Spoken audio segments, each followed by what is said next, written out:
Ya, kemarin planning The Massive itu kan mau ada manggung di acara Banyuwangi Festival. Terus kebetulan memang sebenarnya dari awal saya udah minta ke manajemen untuk udah kita berangkat pagi aja gitu. Tapi entah kenapa ternyata kita berangkatnya harus H-1 dan via Surabaya. Padahal sebenarnya paginya itu ada pesawat ke Banyuwangi langsung kan. Tapi akhirnya yang dipilih adalah ke Surabaya dulu. Dari Surabaya itu 6 jam perjalanan ke Banyuwangi. Kita delay kan, sempat delay, jadi akhirnya kita baru nyampe Surabaya itu jam 11. Terus sampai jam 11 lanjut ke perjalanan ke Banyuwangi. Itu benar-benar aku masuk mobil tuh langsung tidur karena emang kebetulan sorenya kita manggung di Bekasi di sebuah kampus gitu.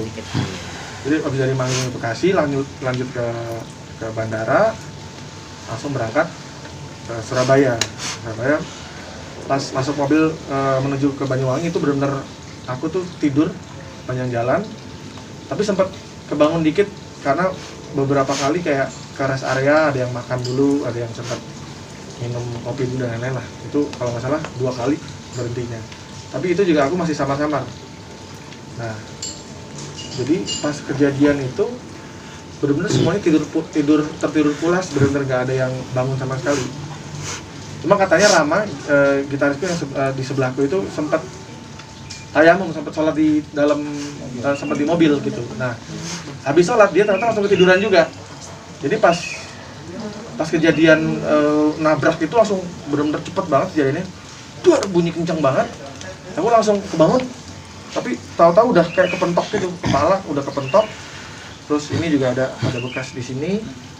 Terus nggak kayak ada, nggak tahu ini kayak kena apa gitu. Ini baru kerasa juga. Sama dengkul, sama ini yang agak lumayan. Sebenarnya ini karena waktu pas setelah kejadian tuh bengkaknya justru yang di jidat ini, benar-benar kayak kayak bola tenis lah gitu ya, gede banget gitu. Nah, pas kejadian udah nabrak itu aku langsung turun, bener-bener refleks turun, ambil keringan, refleks ngambilin barang-barang.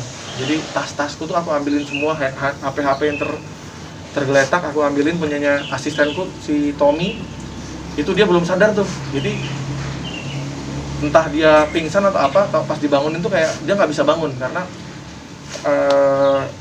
kakinya itu benar-benar nggak bisa gerak saat itu ya. Jadi Wahyu yang duduk di depan turun, aku turun, Rama di sini udah bocor, udah netes terus ya. Nggak taunya kaca itu depan sampai belakang yang sebelah kanan semuanya pecah. Semuanya pecah. Akhirnya kita turun semua, aku pelan-pelan bawain koper-koper, aku turunin semua. Akhirnya ada warga datang, warga Situbondo di situ datang, mereka kasih bantuan. Kita udah di pinggir jalan tuh, duduk di pinggir jalan sambil lemes, benar-benar udah bingung mau ngapain. Sambil nelfonin, kebetulan kita tuh yang paling, justru kita yang ditinggal sama rombongan lain. Jadi yang rombongan lain tuh udah bisa dibilang hampir 30 km ninggalin kita. Akhirnya kita telepon, mereka balik lagi.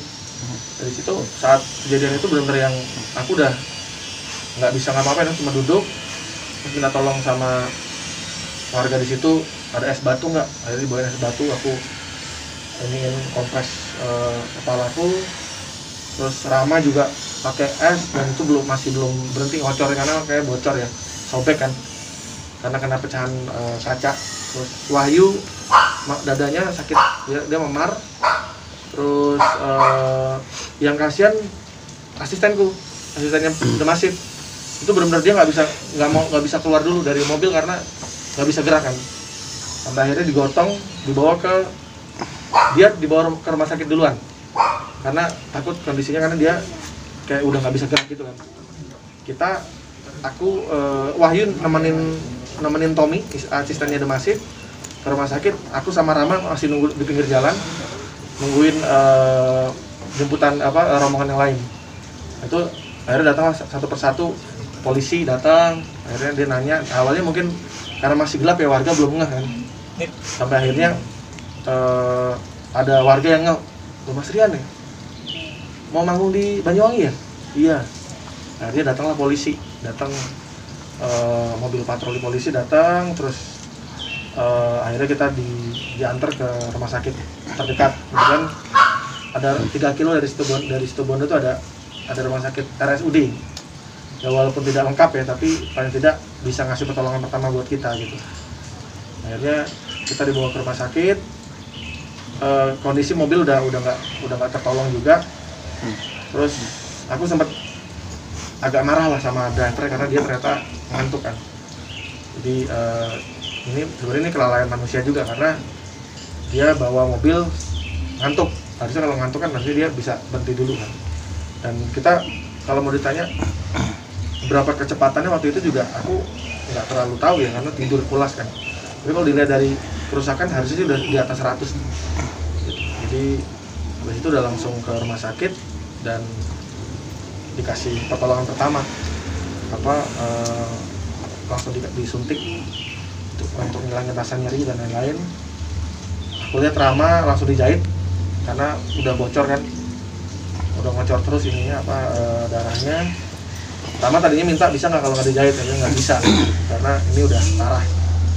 Terus aku akhirnya nunggu giliran untuk di ronsen karena takutnya ada terjadi apa-apa di kepala kan, karena benturannya cukup keras kan. Terus akhirnya Wahyu juga akhirnya di ronsen semuanya. Sebenarnya harusnya ada CT scan juga, cuma karena peralatan tidak lengkap di sana akhirnya kita di ronsen dulu. Jadi mungkin setelah ini ya setelah udah sampai Jakarta baru nanti akan ke rumah sakit di sini. Mas Rian, itu